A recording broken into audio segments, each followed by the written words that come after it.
안녕하세요. 오늘 저희와 함께 좀 깊이 파볼 자료는요. 오만과 허세의 본질이라는 글의 일부입니다.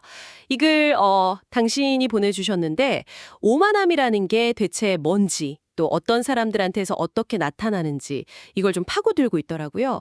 그래서 이번 분석 목표는요. 단순히 특징 나열 넘어서 그 속의 심리나 어떤 권력관계 같은 거 있잖아요. 그런 걸 이해해서 당신께 좀 실질적인 통찰을 드리는 겁니다. 특히 그 부나 권력을 가진 사람들한테서 이게 어떻게 나타나는지 여기에 좀 집중하고 있어요. 자, 그럼 바로 시작해 볼까요? 이 글 보면 오만함은 주로 다른 사람한테 아쉬울 거 없는 사람들, 그러니까 부유하거나 힘있거나 지위 높은 사람들한테서 잘 나타난다고 해요. 내 자신의 힘이나 지위를 좀 믿는 거죠. 특히 자기한테 의존적인 사람들, 뭐 예를 들면 부하 직원, 이런 사람들한테 오만한 태도를 보인다는 거예요. 여기서 되게 흥미로운, 뭐랄까, 인간관계의 이면이 드러나는 것 같아요. 이 오만한 사람들은요, 부하 직원을 거의 동등하게 보지도 않으면서 겉으로는 또 그 사람들 칭찬이나 아첨은 받고 싶어 한다는 거죠. 좀 모순적이죠? 네, 모순적이네요. 근데 그래서는 그 뒷모습을 딱 짚어내요. 부하 직원들은 사실 먹고 살아야 하니까 아니면 혹시 보복당할까 봐 두려워서 겉으로만 내내하는 거지 속으론 그 사람을 엄청 싫어하고 비웃는다는 거예요. 아, 이런 그 속이는 관계 있잖아요. 이게 결국 오만한 사람의 그 왜곡된 자기 생각, 이걸 더 단단하게 만드는 악순환이 되는 셈이죠. 어떻게 보면 자기 스스로 만든 성 안에 딱 갇혀버리는 거예요. 스스로 만든 성이라는 표현, 그거 참 와닿네요. 그 성 안에서 보이는 행동들, 이걸 글이 되게 구체적으로 묘사해요.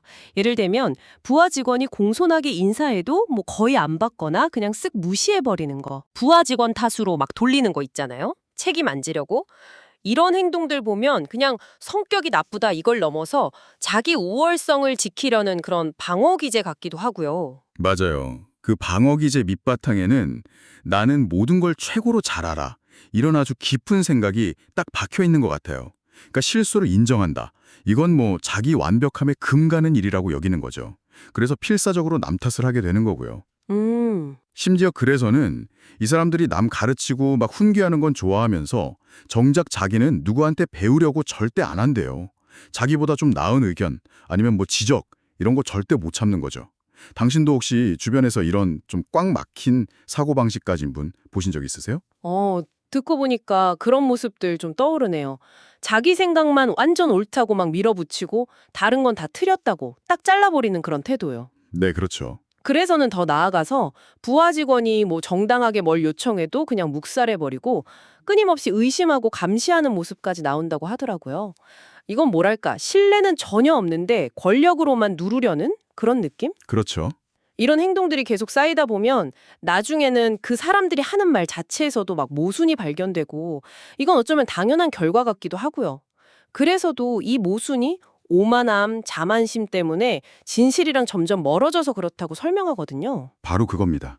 진실과 멀어진다는 거. 이게 오만함의 가장 좀 무서운 결과 중 하나일 수 있어요. 자기 판단, 자기 능력, 이걸 너무 믿다 보니까 현실 감각이 무뎌지는 거죠. 그래서 결국 잘못된 결정을 내릴 가능성이 높아지는 거고요. 아, 글은 이런 파괴적인 행동들이 어느 정도는 버틸 수 있겠지만 그 끝은 결국 갑작스러운 몰락이라고 경고합니다. 지위나 명성, 인간관계까지도 한순간에 다 잃어버릴 수 있다는 거죠. 이게 글 처음에 나왔던 모토 있잖아요. 오만하게 행동하는 자는 자신과 이웃을 돕는 것을 이해할 수 없다.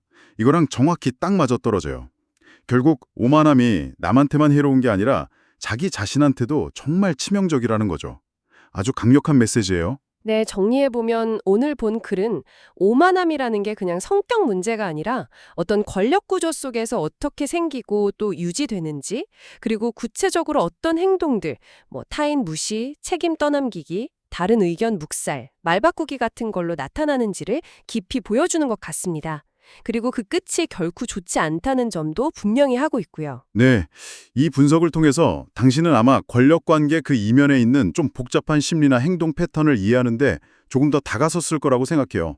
당신 주변의 관계나 사회 현상 속에서 혹시 이 글에서 나온 오만함의 어떤 신호들, 이런 걸 발견하신다면 왜 저런 행동이 나올까? 또 저게 어떤 결과로 이어질 수 있을까? 이런 걸 좀 더 깊이 생각해 보는데 이 자료가 도움이 될 수 있을 겁니다. 네, 그렇죠. 마지막으로 당신께 좀 생각해 볼 질문 하나 던지면서 마무리하고 싶은데요. 이 글은 오만함의 결과로 갑작스러운 몰락을 얘기하잖아요. 근데 과연 그 몰락 바로 직전에 나타나는 우리가 혹시 알아챌 수 있는 아주 미세한 균열의 신호 같은 건 없을까요? 아, 균열의 신호요? 네. 어쩌면 그 신호를 미리 알아채는 게 그 파극을 막는 열쇠가 될 수도 있지 않을까. 뭐 이런 생각도 들고요. 이 부분은 그래서 명확히 다루진 않지만 당신이 이 자료를 바탕으로 더 깊이 한번 고민해 보시면 흥미로울 것 같습니다.